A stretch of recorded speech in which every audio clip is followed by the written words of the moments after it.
Chapter 617. Ever After, 2. Bolaño village on the border of the Kiel Empire. Ariartel's house was located in this quiet countryside village. Of course, none of her neighbors living in Bolaño knew that Ariartel was a dragon. As far as the villagers were aware, Ariartel was a noble who had fallen into poverty and was forced to move to the countryside, and they had no interest in looking any further beyond that fact. Usually, country people could be overly curious about such neighbors, especially when it came to young people who were living on their own without any family members, but that wasn't the case for Ariartel. And it was all thanks to her magic.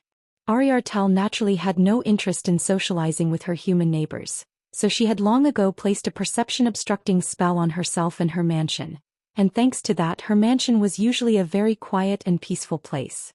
For Eugene and his party who had been traveling around for nearly a whole month, there was no better place for them to get some comfortable rest. In the past they had spent some time in Molin's cave in Lihinjar, but since the Nur were no longer being generated there was no reason for them to continue staying up in those mountains. Ariartel silently stood in the middle of her living room. This was a space where Ariartel could usually indulge in her hobbies, a room lit with warm lights and Ariartel's favorite scent perpetually lingering in the air. It was a place where she could occasionally relax and enjoy reading a book with a cup of tea or coffee. And it was also here where she usually spied on the daily life of Leo Dragonic, who had grown into adulthood. But that was now a story that belonged to the past. After inviting such terrible and obnoxious guests into her mansion, Ariartel's beloved living room, no, the entire mansion that she was living in had been thoroughly ravaged. The only place left in this mansion that could still be described as belonging solely to Ariartel was her bedroom. Ariartel silently swallowed back the sadness that was welling up inside her. Instead of giving in to her urge to grab something and break it or throw it at someone, she just clenched her fists tightly.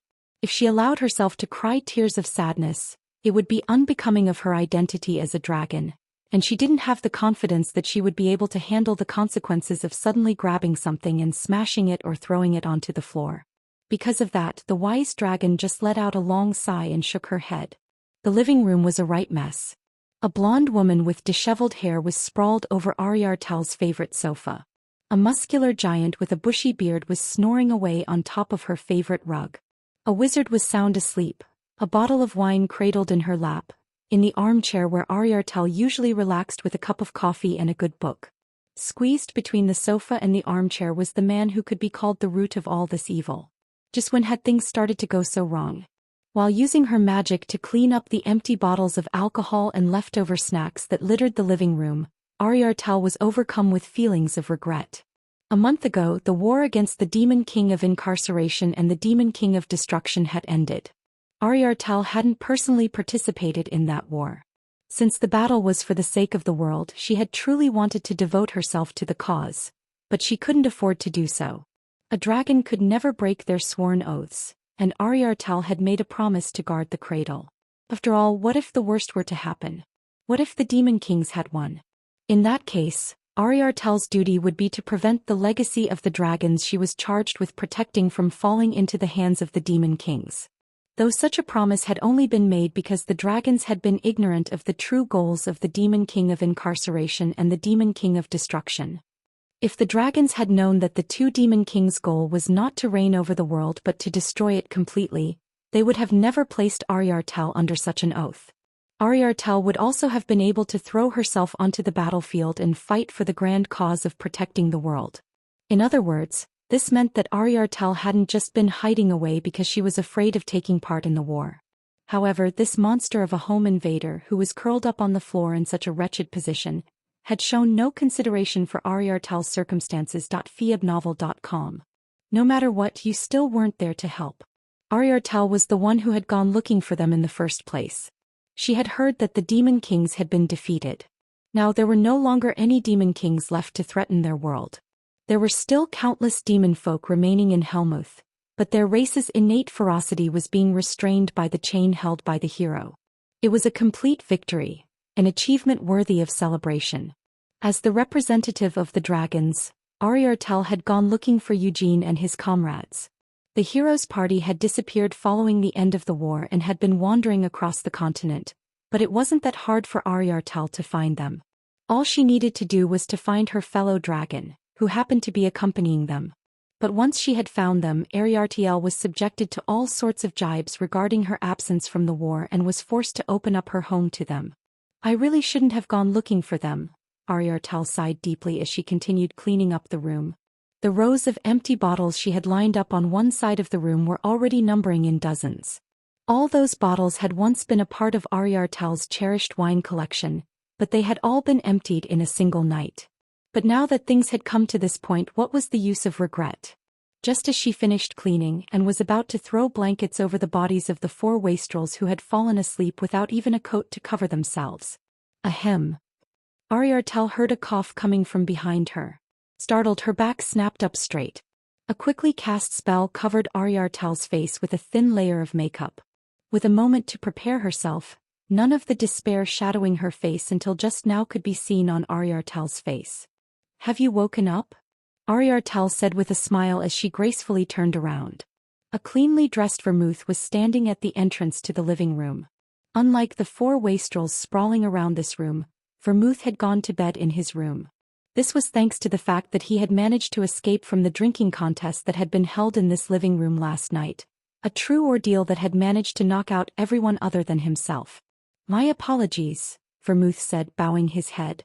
Seeing that not a single contestant had managed to leave the living room, Vermouth thought it was fortunate he had managed to escape to his room in the early hours of the morning.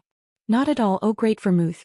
There is no need for you to apologize, Ariartel said as she silently shrieked to herself. Ah, it's the great Vermouth.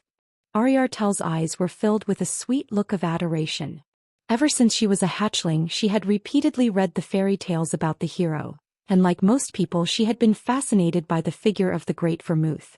As for the stupid Hamel, the wise Sienna, the brave Molin and the faithful Anise, having actually met them, they had, more or less, managed to shatter all of the illusions that Ariartel had ever held about them, but the great Vermouth was different. Here was a man who seemed to be an exact replica of the image that Ariartel had imagined when she was reading the fairy tale. Please don't say that, Ariartel. We should be grateful that you even lent your mansion to us, but to think that they would make such a mess after using it for just a few days. Vermouth sighed. Ariartel shook her head. By now, even I am fully aware that they simply refused to listen to your advice. That was indeed the truth. Vermouth had repeatedly suggested that it would be better for them to refrain from drinking and carousing so vigorously, but his companions refused to listen to his advice. Instead, they enjoyed pinning Vermouth down by his limbs and pouring wine into his mouth even as he tried to stop them from doing so. I don't think it's necessary to wake them up just yet. So how about it, oh great Vermouth? Shall we go get some air outside, together?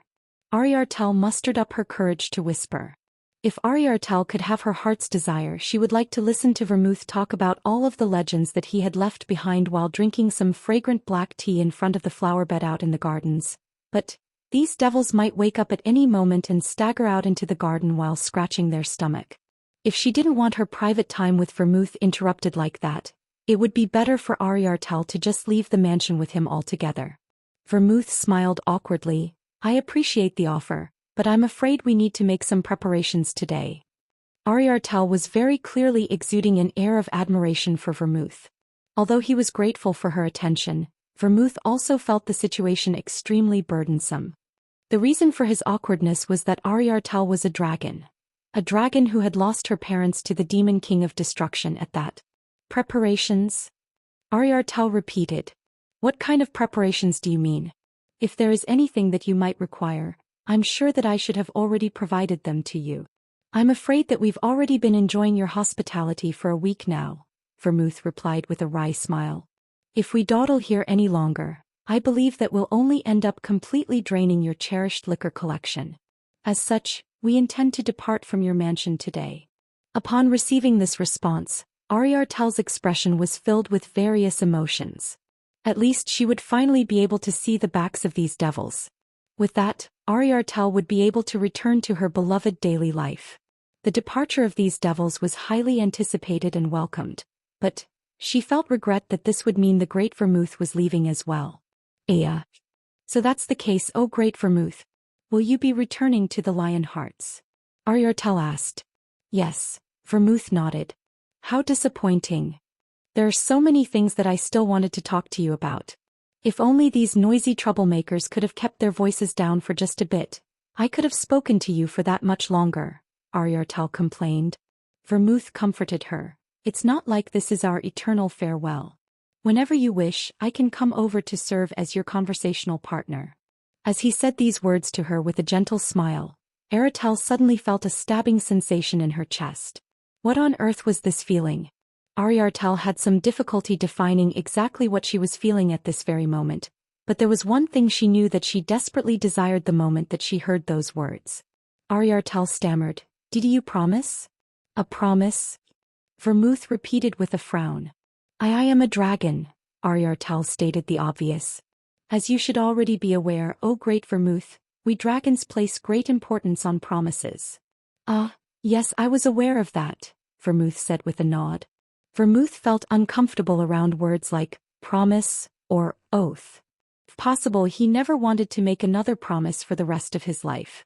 However, the person requesting that promise was a dragon who had lost her parents to the Demon King of Destruction. When faced with someone like that, Vermouth felt compelled to swear such a promise even though he really didn't want to. "Ariel, this promise I make with you will be the last promise I ever make in my life," Vermouth said with a bright smile. At these words, Ariartel was sent reeling, feeling as if her head, chest and soul had all simultaneously been struck with a hammer. "The last promise that I ever make," Ariartel repeated in her mind.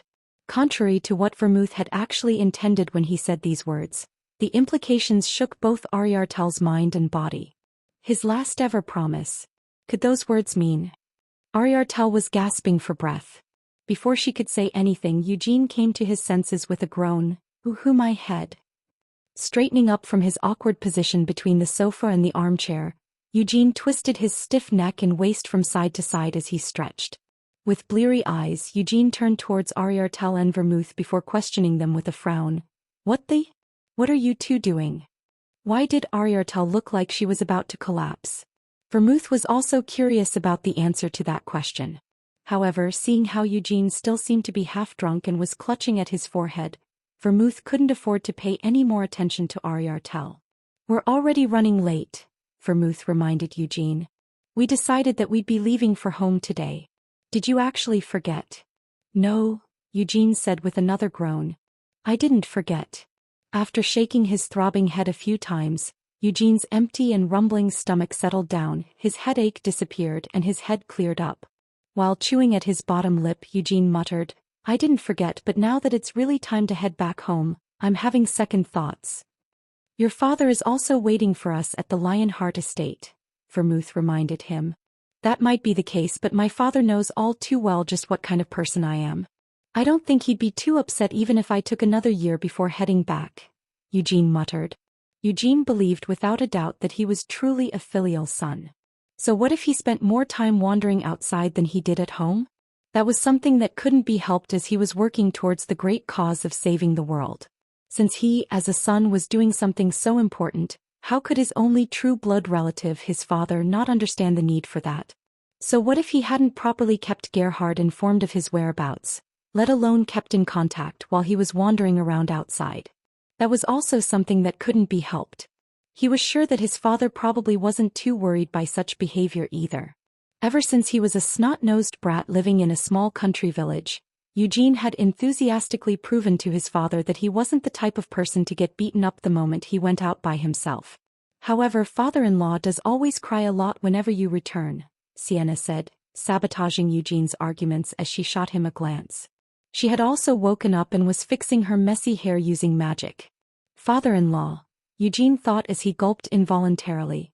He felt like his soul was suddenly being pressured by the power and weight behind those words, but he had already realized that at this point, it was too late to make a fuss about Sienna's behavior or try to change it. "Since I was a child, my father has always been prone to shedding an excessive amount of tears," Eugene defended himself. Sienna frowned and said, "I don't quite believe that's the main reason for his reactions. His age might also be playing a part in it. Men tend to get a lot more weepy as they grow older. Just take a look at Molin over here. This bastard also bursts into tears at the drop of a hat," Eugene argued as he kicked Molin, who was still lying on the ground. "When all of your comrades and friends die before you, leaving you all alone, and you're stuck guarding a mountain valley for hundreds of years, continuously hunting monsters. Anyone would have a lot to cry about, Molan said as he lifted his head slightly. At these words, everyone couldn't help but fall silent. Vermouth, in particular, was so affected by the silent pressure that his whole body began to tremble. I'm sorry, Vermouth struggled to apologize. Just as the silence had stretched on long enough that Vermouth was about to kneel down on the spot, Molan pushed himself off the ground. What are you apologizing for? Vermouth, there's no need for any further apologies between us. Back then, the only person you could rely on was me, and it was something that had to be done by someone, wasn't it? I never once resented you for asking me to do it, Molan said with a chuckle as he patted Vermouth on the shoulder. Extremely moved by these words, Vermouth stared at Molan with tears in his eyes. But all signs of his overflowing emotions disappeared from Vermouth's face when Molan suddenly asked, "By the way, Hamel, when are we going to be beating up Vermouth?" That's right. When would be a good time to beat him up? Eugene considered thoughtfully. Everyone had already agreed without any hesitation that they owed Vermouth a good beating. Vermouth's opinion regarding this matter wasn't of any importance. However, in the month leading up to this day, Eugene and his comrades had yet to deliver Vermouth his beating. Instead, they had just wandered around the continent together, drinking, chatting, sleeping, and spending their days as leisurely as possible. In my opinion, there's no point in beating him up in a place like this. Don't you all agree? Anise asked rhetorically. We haven't given Sir Vermouth his beating until now because it wasn't the best time, right? I'm not sure what you all might think about it, but I want to give Sir Vermouth his beating in front of the public. In front of a huge amount of people. What do you think? Vermouth shuddered at the thought. But why? Anise frowned. Sir Vermouth, are you really asking that because you don't know the answer? If we beat you up when it's just us, doesn't that mean that your beating will be kept a secret? That way, no one in the world would know that we have beaten you up, Sir Vermouth. But what's the problem with that? Vermouth plaintively asked, his expression showing that he really didn't know the answer to his question.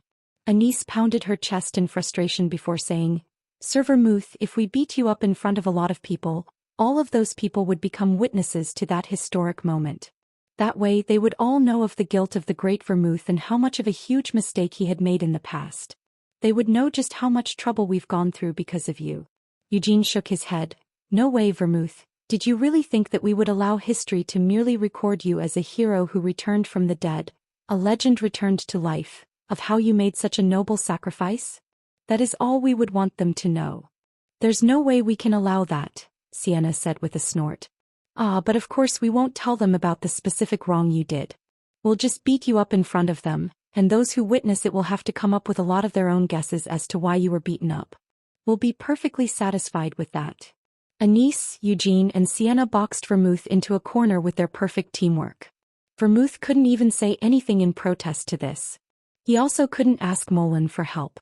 Molan was stroking his beard, wondering whether he should punch Vermouth with his fist, kick him with his feet, or even beat him with his axe. Vermouth gulped and asked, You're not actually planning on killing me, are you? Eugene burst into laughter at Vermouth's carefully voiced question. We went through all that trouble to save you, so why would we kill you now? Would it have been better for him if he had just died back then? Vermouth considered this thought for a few moments. Chapter 6:18. Ever After 3. Since the end of the war, every member of the Kiel Empire's Lionheart clan had been so busy that they hadn't gotten any rest. 1. The elders, Gilead, Carmen, and the younger generations of the clan had all been busy settling the aftermath of the war alongside the rulers of all the countries involved, and they hadn't been able to return to the main estate until just a few days ago. Under such circumstances, the one who had taken responsibility for managing all of the clan's affairs was none other than the matriarch Ancilla. The victory on the battlefield, the death of all of the demon kings, and the return of the great Vermouth. All of these may have been a source of infinite glory for the continent, but for Ancilla, they had all come together to create a situation where she couldn't help but start to suffer from neuroses. Members of the news guilds and other reporters had made their way to the main estate from all across the continent. Unable to muster up the courage to knock on the gates of the estate directly, they instead set up camp right in front of the Lionheart mansion. On top of that were all the pilgrims who were also drawn from all over the continent. When this crowd, which included those drawn by the news of Vermouth's return, had started to enclose the walls of the mansion fully. Ancilla had thrown open the mansion's gates while wearing armor instead of her usual dress and holding a sword instead of a fan. "Get lost." That was what she had truly wanted to shout at them, but Ancilla couldn't allow herself to do something so crass.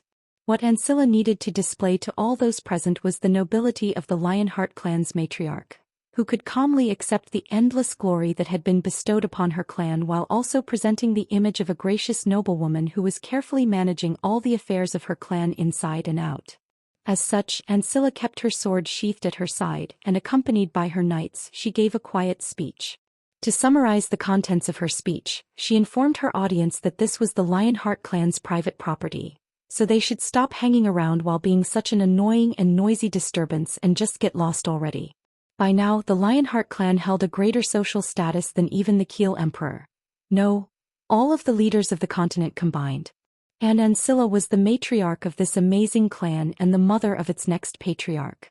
So how could anyone refuse to step aside when Ancilla had personally stepped forward, dressed in armor, and made the perfectly reasonable request that they vacate her personal property? At that moment, the aura of the knights, the elves, and the various mysterious objects created by the dwarves, as well as the smoke emitting from their furnace in the distance, all loomed up behind Ancilla, giving her speech just that extra bit of weight. So much so that the crowd that had previously been squatting on the Lionheart's private property without permission couldn't help but take a step back. Afterward, Ancilla had taken control of the turbulent atmosphere that inevitably began to show up among the collateral bloodlines. Some of the stronger families among the collateral lines had sent suggestions to the main family, arguing that since the Great Vermouth had been resurrected, the Lionhearts should just become independent from the Keel Empire as a whole and become their own nation. Or perhaps they argued they should take this chance to establish the duchy that the Great Vermouth had rejected 300 years ago. Although Ancilla was quite attracted to these suggestions, even if she was the matriarch of the main line, she didn't have the authority to decide on such matters. Having known him for over a decade, Ancilla was well aware of how terrible a temper Eugene could reveal if someone were to make his decisions for him. Then there was the fact that the Lionheart main line was also preparing to move house. A month after Eugene's irresponsible disappearance, the various countries had almost finished hashing everything out over the table, and at this point, all that remained was to carry out their final decision. The entire plain where the battle had taken place was to become a park dedicated to the concept of peace between all nations, with a huge memorial and various other facilities to be built within the park. The war was finally over. The demonic disease that had tortured the elven race for so long had also vanished. In other words, the elves no longer had any reason to continue living in the Lionheart main estate. As for the elf hunters and slave traders, what about them? In terms of influence over the continent, the Lionheart's name was like a god's. No, the Lionhearts really did have a god. So, who would dare touch the elves protected by both the Lionhearts and the wise Sienna?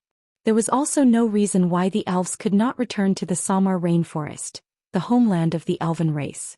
The Zoran tribe, with Ivatar as its great chieftain, had complete rule over the entire rainforest and treated the elves with respect. In the current state of the continent, attempting to enslave elves or otherwise harming them had become an enormous taboo that couldn't compare to how things had been in the past. However, the elves living in the Lionheart estate had no intention of leaving. It would be no exaggeration to say that the Lionheart forest and the elves had become part of a single body, going beyond mere coexistence. Ancilla understood the reason behind all this. The saplings of the world tree that had been planted in their forest a long time ago were still only saplings, but the elves had grown to live in harmony with the spirits of these saplings, and the forest was now full of vitality and mana. This had also laid a solid foundation on which the Lionhearts could nurture their knights from here on. But why weren't the dwarves leaving? The war was over. But let alone vacating the workshop that they had built near the Lionheart Manor, the dwarves seemed to be actively expanding their workshop on almost a daily basis, all while continuously smelting molten iron in their furnace. Since they had already demanded citizenship in Kiel for their contributions during the war, there was no point in expecting Shimuan to order the dwarves to return to their home country. In the first place, the king of Shimuan was too worried about how the Lionhearts might react even to consider summoning the dwarves back from Kiel. That said, it wasn't like Ancilla could step forward to chase the dwarves out of the estate. No matter what they might get up to, having dozens of dwarven master forgers living in the family estate was an incredible privilege. If they decided to leave on their own, Ancilla wouldn't try to stop them, but she couldn't just push them to leave either. So both the forest and the workshop were continuously expanding. This meant that the grounds of the estate were being forced to shrink accordingly. It might not be a problem now, but if things continued like this for a few dozen more years, the Lionhearts would go from being a clan of knights to a clan of foresters and blacksmiths. Ancilla had made her decision. Their ancestor, the Great Vermouth, had returned and the war was over. As such, it was time for the family to leave the main estate they had been clinging to for the past 300 years and find a new place to live. But they were the most prestigious family in all of Kiel. No, in the continent. So where exactly should the Lionhearts move their main line? Ancilla might already be determined to move, but she had yet to decide on a destination. The only ones who could decide on this destination were Eugene and their ancestor, the pair who were currently running away from all their responsibilities.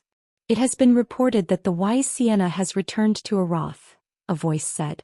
Ancilla sat in a garden filled with the scent of a forest, drinking her tea as she stared at the smoke belching up from the dwarven furnace some distance away. The workshop, which had already grown larger than the mansion itself, was constantly spewing out heat and smoke without a moment's rest.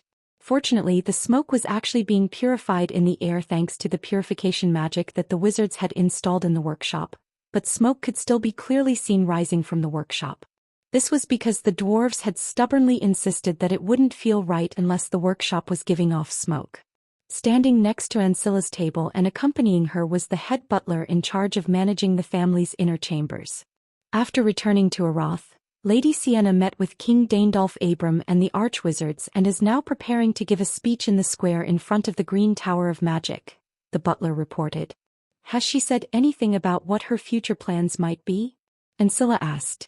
We weren't able to confirm what her plans for afterward might be, but I believe that it's highly likely that she will come to visit the Lionheart estate, the butler replied. Also at the same time, the faithful Lady Anise and the spiritual Lady Christina returned to Uras.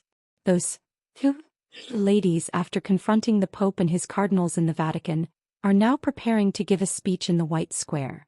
Having served as one of the pillars supporting the subjugation of the Demon King of Incarceration and the Demon King of Destruction, a new title had been given to Saint Christina Rogerus.frueval.com.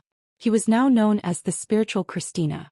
Considering the fact that the faithful Anise was revealed to have been residing with her body, it was quite a suggestive title. To think that two souls had been residing in a single body. To the servants who had previously met Christina during her stay at the Lionheart Mansion, the more they thought about it, the more they felt things click into place, until they couldn't help but let out an ah of realization. The butler continued, likewise Sir Molan has also returned to Roer. He too. Our in-laws, Ancilla suddenly muttered. Ahem, after meeting and discussing with Amon Roer, does he also intend to give a speech in Hamelin Square? Yes, madam. The butler nodded his head in response. And when did all of this take place? Ancilla asked with a frown. This all happened shortly after noon, about 4 hours ago, the butler clarified. You mean that they all returned at around the same time? That is correct. Then why hasn't our ancestor and Eugene returned yet? Ancilla asked as her eyes shone with annoyance. She might be wearing a dress and holding a fan in her hands, but Ancilla was exuding an even sharper aura than when she had stood in front of the trespassers to her home, wearing armor and carrying a sword. Perhaps they went to the Imperial Palace? Gilead, who had been silently sitting next to his wife, quietly spoke up. It had been 3 days since he had returned to the mansion after everything in Helmuth had been mostly wrapped up. During this past month, Gilead had also been extremely busy and pushed to the very limits of his sanity. Still, at the very least, he had the general staff of the Divine Army to share his concerns and carry the burden alongside him. Because of that, Gilead couldn't help but tactfully comfort Ancilla, who had been left to handle all of the clan's affairs by herself. I'm not sure about our ancestor, but that boy Eugene would never head to the Imperial Palace on his own. If he were that kind of person, Gilead, then he would have never left you with all that work and run away by himself, Ancilla complained. Dear, he didn't run away, or at least that's not how I would put it, Gilead tried to argue. If what he did wasn't running away, what was it then? Ancilla angrily demanded. At that time, Everyone on the battlefield was extremely agitated by their presence.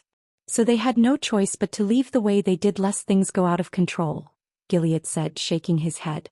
After all, at that moment the demon kings who had threatened the world for thousands of years had just died, the demon folk could no longer pose a threat to humanity, and the heroes that everyone in the world had grown up hearing about were standing right in front of us.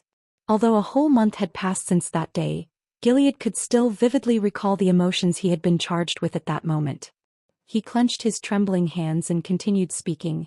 If they hadn't left and had instead stayed there in front of an overly agitated crowd of millions, perhaps even tens of millions, there was a good chance that it would just cause all sorts of other problems. Ancilla sniffed doubtfully and said, "Other problems? There is no way that could be the case. I might not have been there at that moment, but from what I've heard, the crowd all fell into silence as soon as it seemed like Eugene was about to say something. Since that boy was capable of exerting such influence, I'm sure that every one of those millions of people present would have calmly followed his every word." Gilead had just wanted to find an excuse to defend the heroes, but it wasn't an easy task to fool his oh-so-intelligent wife. They had already done all they could that day, Gilead tried to argue once more. They must have been exhausted from the ordeal. On the other hand, we were able to shake off our injuries and fatigue thanks to the blessings they bestowed on us. As such, Ancilla impatiently interrupted him, no matter how tired they might have been, it was still too excessive of them to just run away from that scene and stay away for an entire month. Gilead hemmed awkwardly. Dear, didn't Eugene fall asleep for half a year the last time he used all of his strength? Perhaps he was afraid that he might fall asleep for a similarly long period this time as well. Ancilla was quick to point out, but after disappearing from the battlefield he showed up all over the continent just a few days later, didn't he? If I have to be honest. Gilead let out a deep sigh before continuing to speak. Even if Eugene hadn't left and had stuck around to help, I don't think that he would have been of much help to the cleanup. It had also been like that when they were responsible for commanding the Divine Army. Most of the work had been done at the hands of the general staff, while all Eugene had contributed was to decide on the general direction and personally confront the demon kings. I'm not sure about the others, but as for Eugene, well, that's what I truly believe, Gilead hesitantly admitted. Also, the fact is, none of the heroes are really experts when it comes to politics. Don't you agree? That is true, Ancilla reluctantly agreed. Only after being convinced that they wouldn't have been much help even if they had stuck around did Ancilla finally accept their hasty departure. In any case, I don't believe that Eugene would have gone to the Imperial Palace. And if he had gone there, we would have already received word of it a long time ago. Gilead muttered. It couldn't be that he feels uncomfortable at the thought of receiving a grand welcome, could it? Ancilla sighed. But we've already taken that into consideration and chose to avoid organizing a public banquet. So what else can we do? Arath, Uraz, and Ruhr were already in the midst of preparing a grand festival to celebrate their returning heroes. These festivals would begin immediately following the heroes' speeches in their capital cities' squares. By all rights, Kiel should also be doing the same thing, but the problem was that Eugene didn't really enjoy loud banquets and festivals. Also, according to the historical records, their ancestor, the Great Vermouth, wasn't one to enjoy banquets either. As such, Ancilla hadn't invited members of the royal family or any of the collateral bloodlines to be present, and the atmosphere in the Lionheart estate was no different from how it usually was. You never know, Guillaume, who was drinking tea on the opposite end of the table, suddenly said with a smile. He might have already snuck into the mansion. That's absurd. Ancilla, who had been about to laugh at Guillaume's joke, suddenly froze. A few hours ago, one of Ancilla's twins, Sion, had left for Ruhr along with his fiancée, Princess Isla. This was because Isla was a direct descendant of the brave Molin, and they were engaged to be married in a few years, binding the royal family of Ruhr and the Lionhearts in marriage. So Sion had chosen to escort his fiancée back to her home to meet the in-laws. But Seal and Gerhard were currently nowhere to be seen. Recently, Seal had been staying in the annex, obsessed with earning points with Gerhard by playing cute for her prospective father-in-law. Just an hour ago, when Ancilla had asked them if they would be joining her for tea, Seal had been chatting with Gerhard, and the two had replied to her invitation by saying they would head over once they had finished getting ready. Now that an hour had passed, they were already long overdue, especially as they shouldn't have had much to do to get ready. Where is Nina? Ancilla asked with dawning suspicion. It wasn't just Seal who was absent. The figures of Nina, the head maid, and Nerissa and Lavera, her assistants, were nowhere to be seen. The common denominator that linked the three women together was that they had all served as Eugene's personal servants.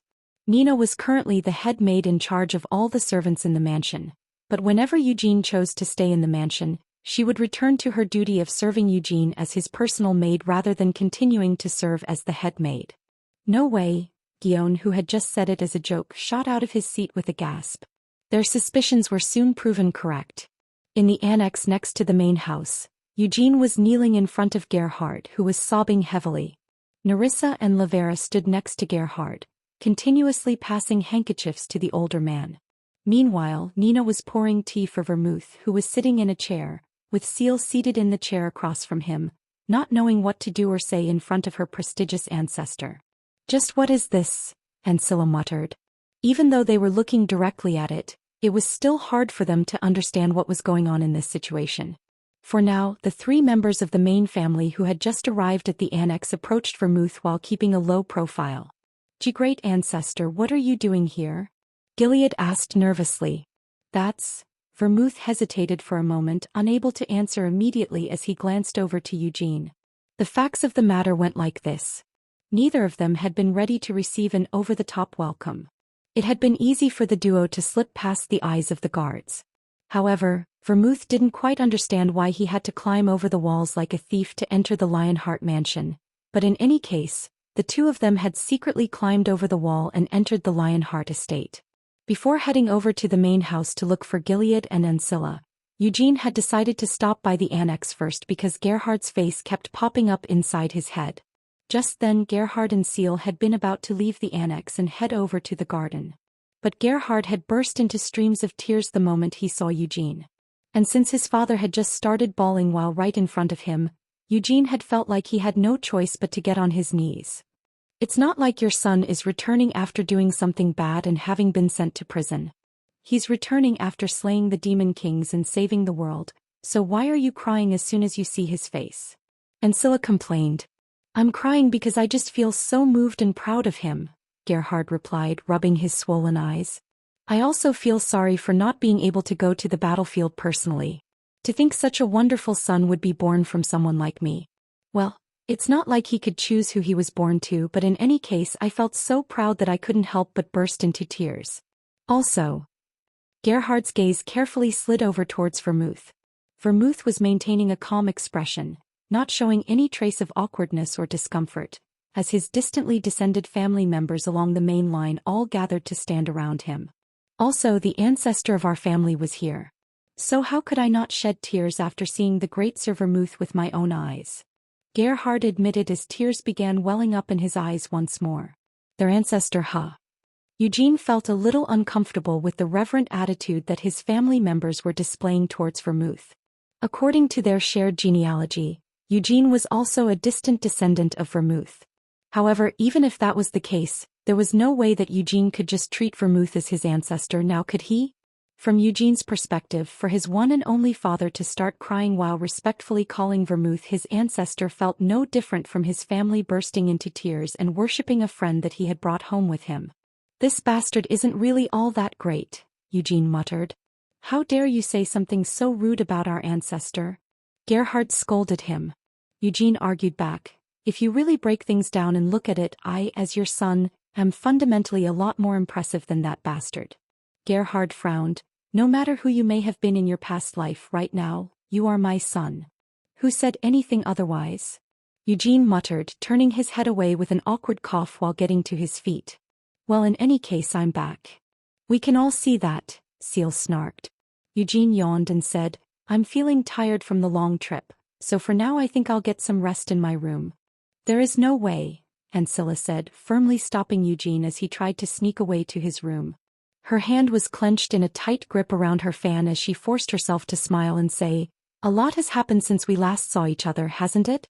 There are a lot of stories that I want to hear from you, and there are also many things that we need to discuss as a family. Well, wouldn't you rather hear about it from Vermouth instead of me? Eugene tried to plead. I can't do that. Vermouth was the one to speak up this time.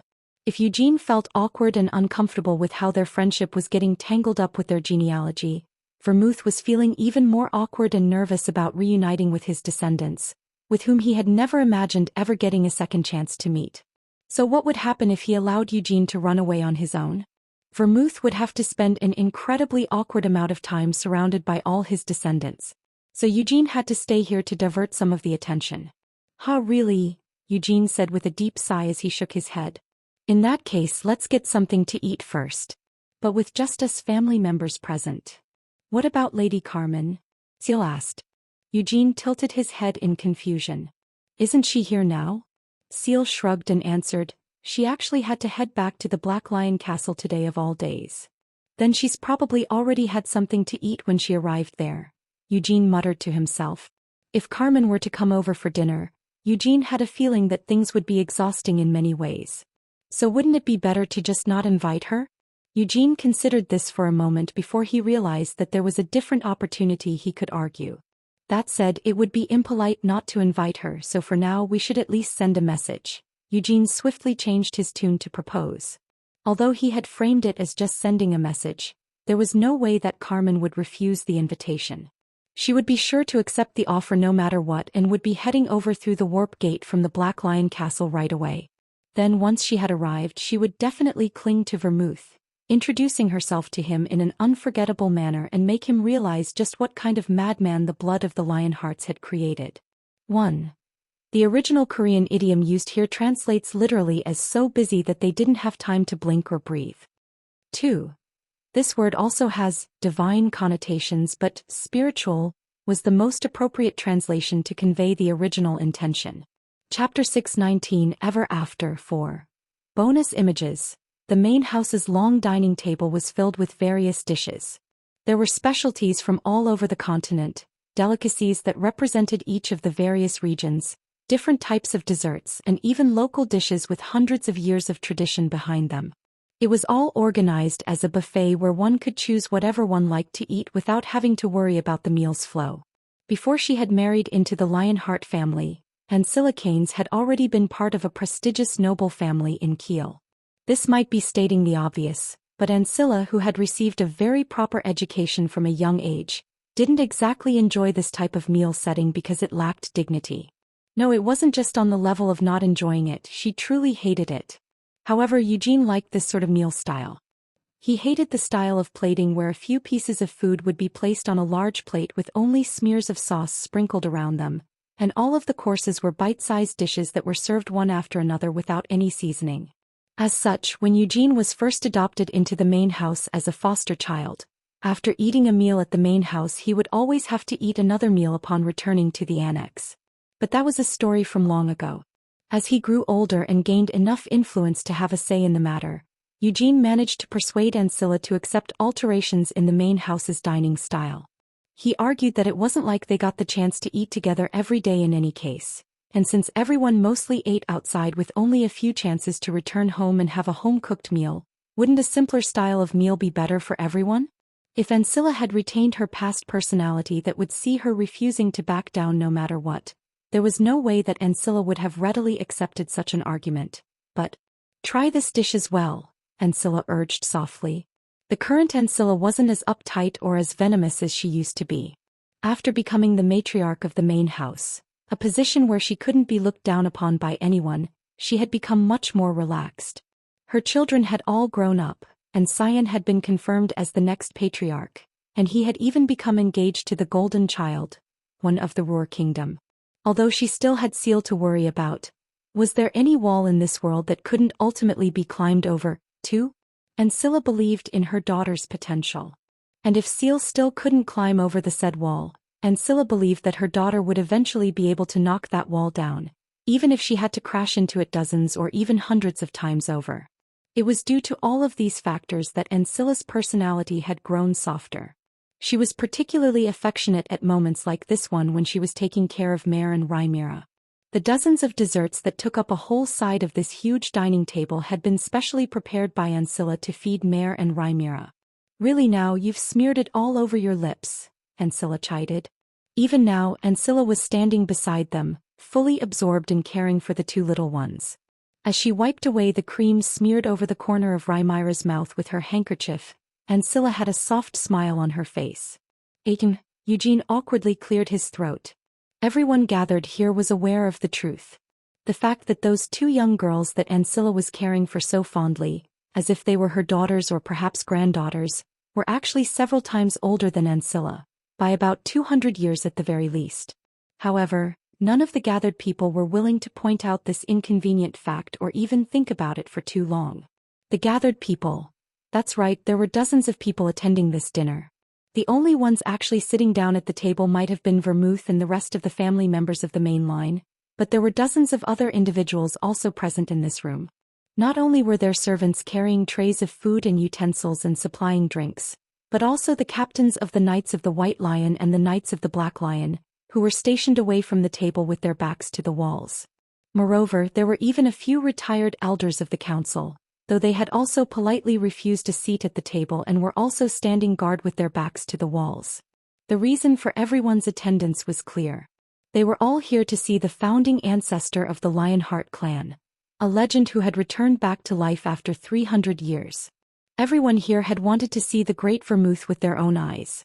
In fact, they had already seen him a month ago, but it was only natural that those who had been there at the time weren't satisfied with such a short meeting. Freewebnovel.com.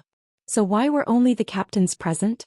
This was because no matter how large the banquet hall of the Lionheart estate might be, it definitely wasn't large enough to squeeze in the hundreds of Knights of the White Lion and the Black Lion knightly orders who had wanted to attend.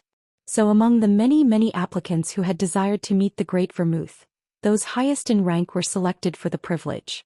Vermouth awkwardly tried to focus on the food laid out on the table while silently ignoring all the admiring glances that were being directed his way.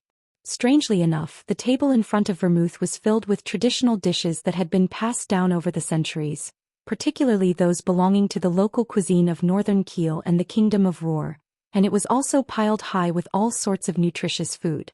Vermouth looked at the spread silently. Had they thought he might be missing the food from the old days since he had been trapped within a seal for the past 300 years? And had they thought that he probably needed a lot of nutritious food because he wouldn't have been able to eat anything while he was sealing away the Demon King of Destruction and should thus be sorely depleted of energy? Vermouth could accept the reasoning behind their good intentions, but there was no need to go this far, Vermouth thought wryly. Of course, Vermouth didn't show any trace of this resignation on his face.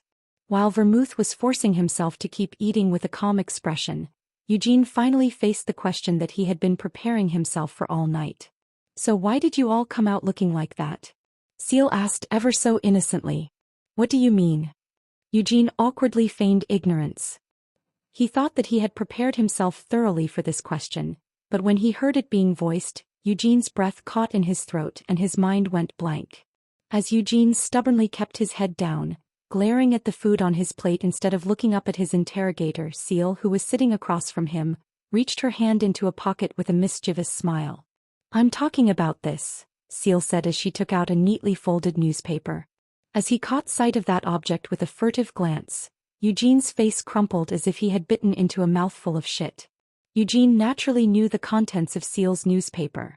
It was a special edition of the newspaper that had been published all across the continent a month ago.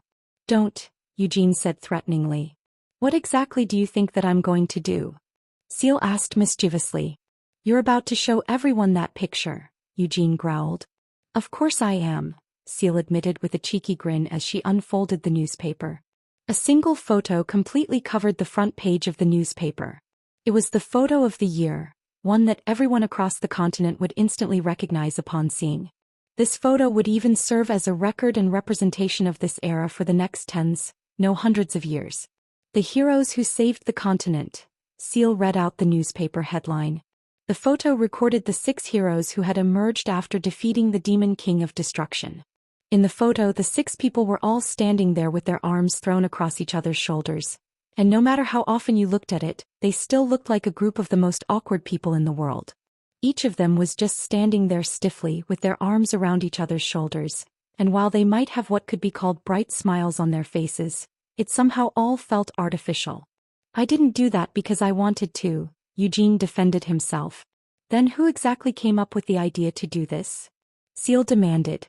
Eugene shook his head and said, there's no way I can tarnish my friend's honor, so please allow me to keep silent on that matter. Seal narrowed her eyes.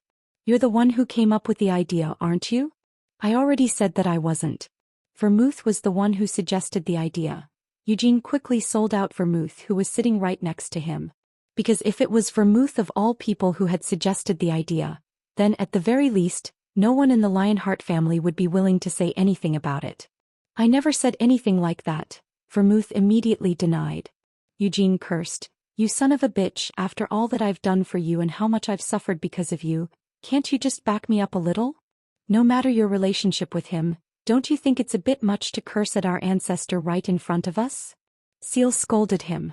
Indeed, not only Gilead and the other members of the Lionheart family but even the captains of the 2 knightly orders who had been watching over the meal, were all showing trembling expressions as they held back the urge to say something.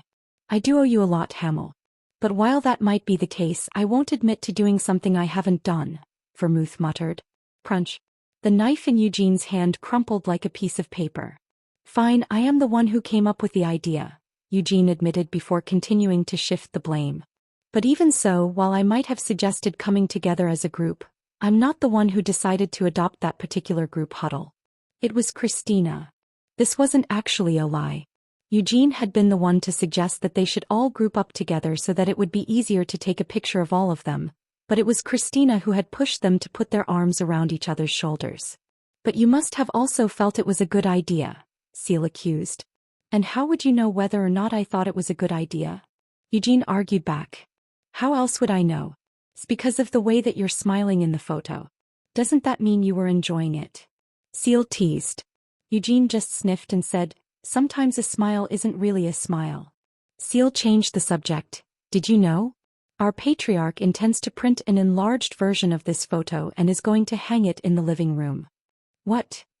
Eugene yelped. Seal continued mercilessly, it won't just be at the main estate. Copies will also be sent to the Black Lion Castle and the collateral lines as well. Eugene's shoulders shook in fear as he turned to look at Gilead and asked, is that true? Gilead, who was sipping his glass of wine with a bright smile, nodded his head. After all, it is such a magnificent picture. It's also a visual record of that monumental moment and proof that the Demon King of Destruction was defeated and the world was saved. From now on, everyone in the world will think of that picture as why they can continue living in safety each and every day. This picture will be in every textbook that is used to teach the children of the continent about history. And all of the descendants of the Lionheart family will model their future selves on the images of the heroes decorating the walls of this mansion. There wasn't a single trace of insult or mockery in Gilead's straightforward response. He sincerely believed that this photo just looked that amazing. In Eugene's opinion, there were times when Gilead's aesthetics seemed a touch different from everyone else's.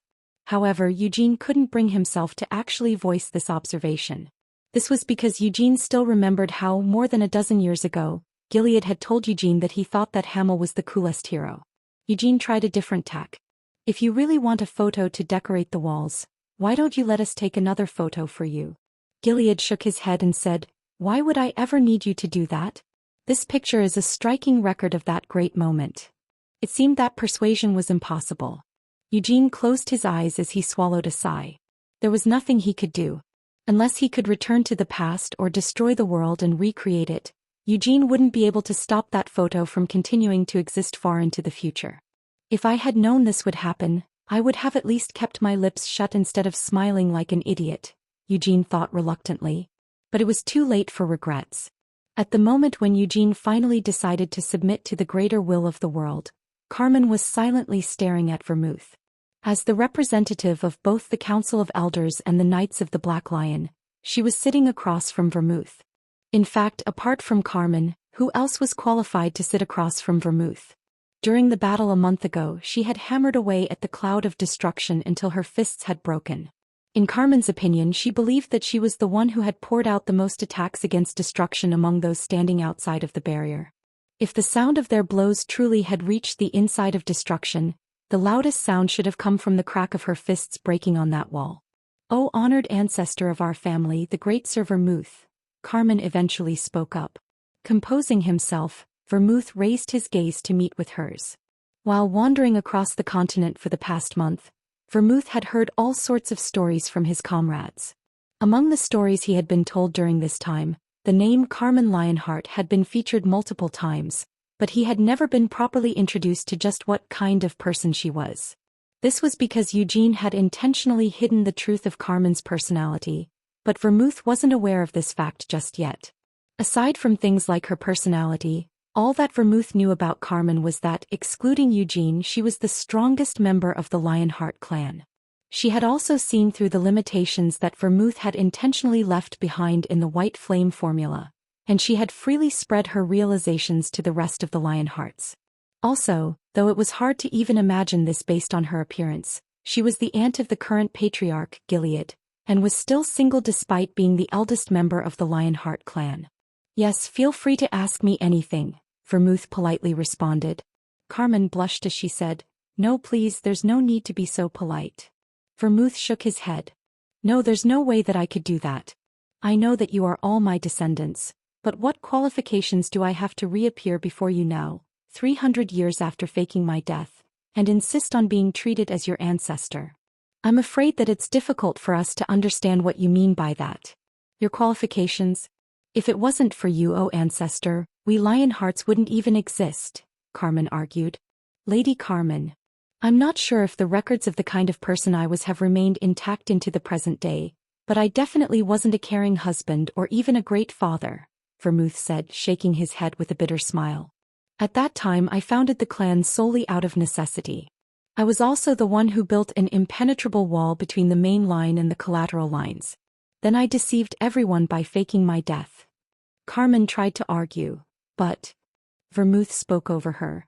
"I am extremely grateful that you, Lady Carmen, and the others here still respect me as the founding ancestor of the Lionheart clan. However, I do not want you all to treat me like distant descendants worshipping their ancestor. After all, it's because of all of your efforts that the Lionheart clan, which I only created out of necessity, has been able to thrive until the current day. I could remember who I am while in the belly of destruction, was because all of you kept calling out for me." Vermouth's long response was delivered without hesitation, as if he had already thought out his speech in advance. At some point the meal had come to a halt. Even the servants had stopped in their tracks and were staring at Vermouth. The elders and the captains standing by the walls all looked moved by Vermouth's speech, and Gilead, Genos and Gerhard had already started shedding tears. "Ah," Carmen gasped, experiencing the same emotional reaction.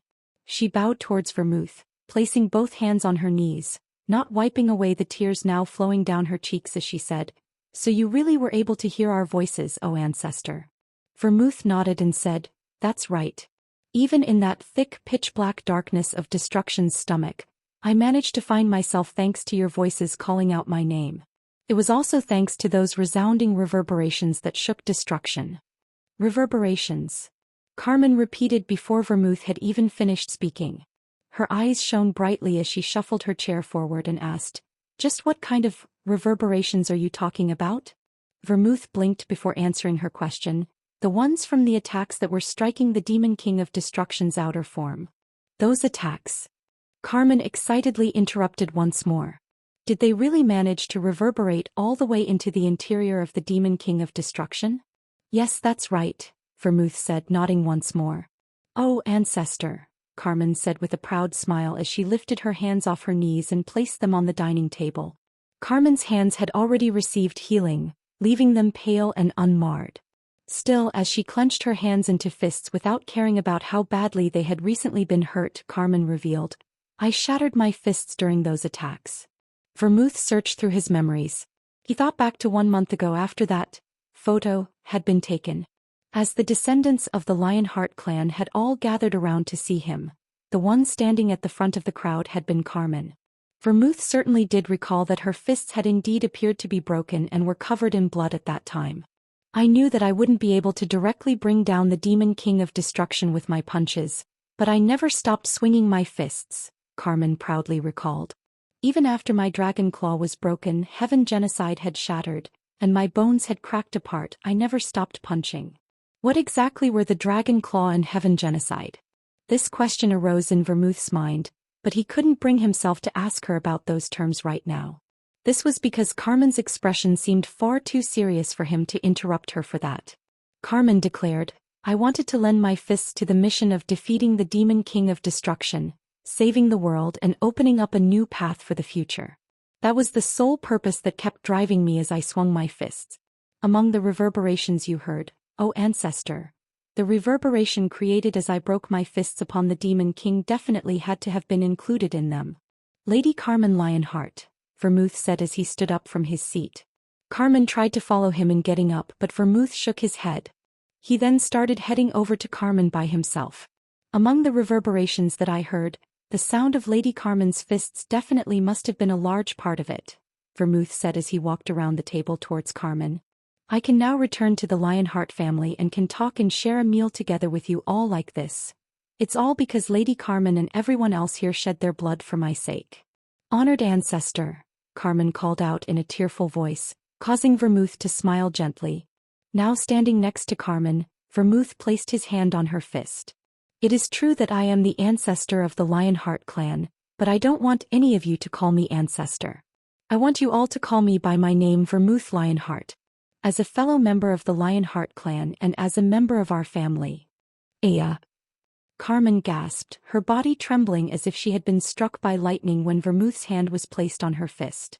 She stared at Vermouth with trembling eyes as she tried to control her rapid breathing. Family. Vermouth nodded with a smile. Yes, aren't we family? We both share the same Lionheart name.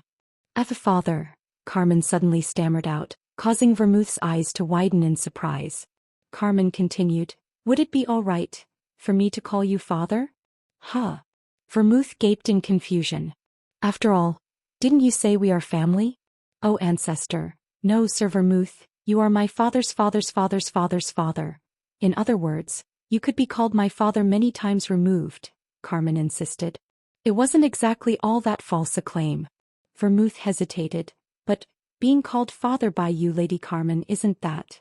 I already consider you my father Sir Vermouth, Carmen passionately declared. Even if that's the case, Vermouth struggled to find a way out of this. Sir Vermouth, you are the father of all Lionhearts. The reason that my broken fist was healed back then, it was all so that I could feel a father's touch on my hands. Carmen began to shed tears once more as the warmth of their blood and flesh connection seemed to pass through Vermouth's hand into her fist. Please grant me permission, Sir Vermouth, to call you my father. Vermouth's eyes shook in violent consternation. It was difficult for him to understand how the conversation that they had just been having could have turned out like this. However, her earnest eyes and the words, father's father's father, and the father of all Lionhearts, seemed to be exerting a subtle persuasive power over Vermouth. If that's what you want then fine, Vermouth gave in. Father. Carmen cried out, her fists loosening so she could tightly grab hold of Vermouth's hand. Her biological father had already left this world a long time ago. However, even her late father would surely be happy in the afterlife to see that the great Vermouth had become her new father. There are so many things that I want to do with you, father, Carmen excitedly informed him. Ah, is that right? Vermouth awkwardly agreed. As your daughter, may I personally pour you a drink? 3? Carmen offered. Vermouth hesitated for a few moments before shooting Eugene a glance. It was a silent plea for help to get out of this difficult situation that Vermouth had found himself in, but seeing the grin on Eugene's face, it seemed like there weren't going to be any helping hands incoming. Instead, something else made its way to him. In place of a helping hand, what was approaching Vermouth was an empty wine glass.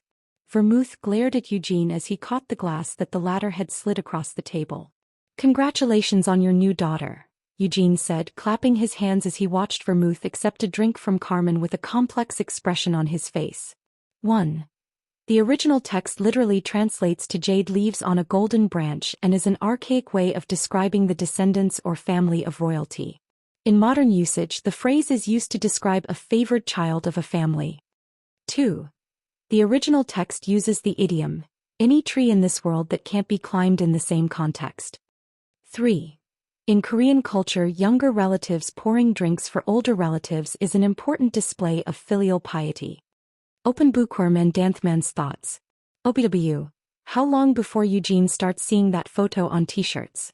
He'll never be able to escape it. Just like Vermouth won't be able to escape his new daughter. Momo. Carmen is hilarious. Vermouth is going to have his hands full because of his new daughter. On a different note, just 1 month after returning, Vermouth already has a potential girlfriend and a daughter.